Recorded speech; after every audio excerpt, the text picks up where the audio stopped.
la tournée France Rénov', c'est des petites maisons ambulantes, maisons de la rénovation qui se promènent en France, qui vont dans chaque région depuis le début de l'année. Et l'objectif, c'est de leur faire connaître le service public et de savoir donc qu'il y a un service public qui existe, qui est là pour sécuriser le parcours des ménages, pour les renseigner, pour les informer, pour les conseiller, voire les accompagner dans un parcours de travaux complet pour améliorer le confort de leur logement. Le principe, c'est d'avoir un projet pour son logement, pour sa maison. Voilà. Ensuite, d'avoir un programme de travaux. Et sur la base de ce programme de travaux, on va demander une aide financière. Et cette aide financière, donc l'ANA délivre une aide financière, les collectivités aussi délivrent des aides qui sont complémentaires de celles de l'ANA. Et l'objectif de la puissance publique au sens complet, donc État et collectivités territoriales, c'est de faire en sorte que le reste à charge des ménages soit le plus faible possible.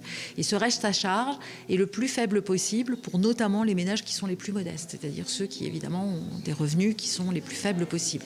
C'est le principe redistributif assez classique de notre pays. Et donc voilà, l'objectif c'est ça. Et c'est en allant auprès du service public France Rénov' que les ménages, en fonction de leurs revenus et en fonction de l'ambition de leur projet, vont pouvoir comprendre finalement quel est leur intérêt.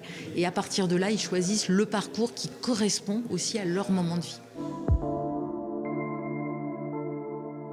Il y a les aides qui ont un peu évolué effectivement en 2024. Donc en fait, chaque ménage a la possibilité, une fois qu'il connaît le diagnostic de son logement et qu'il sait quel type de travaux il va souhaiter faire, possibilité de faire 2 parcours. Soit il fait un parcours comme la maison où on est là ce matin, un parcours de rénovation dite globale ou rénovation d'ampleur, tout d'un coup, allez on y va, hop.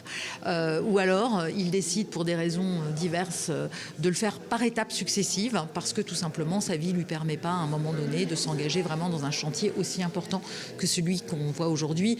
Et d'ailleurs, celui qu'on voit aujourd'hui, c'est un chantier d'une maison récemment acquise, d'une maison ancienne, mais dans lequel le ménage n'habite pas encore. Et c'est ça aussi qui a permis de faire cette rénovation d'ampleur avec cette qualité architecturale, cette qualité patrimoniale. On a acheté cette maison donc, qui était vraiment dans son jus d'une 50aine d'années, on va dire.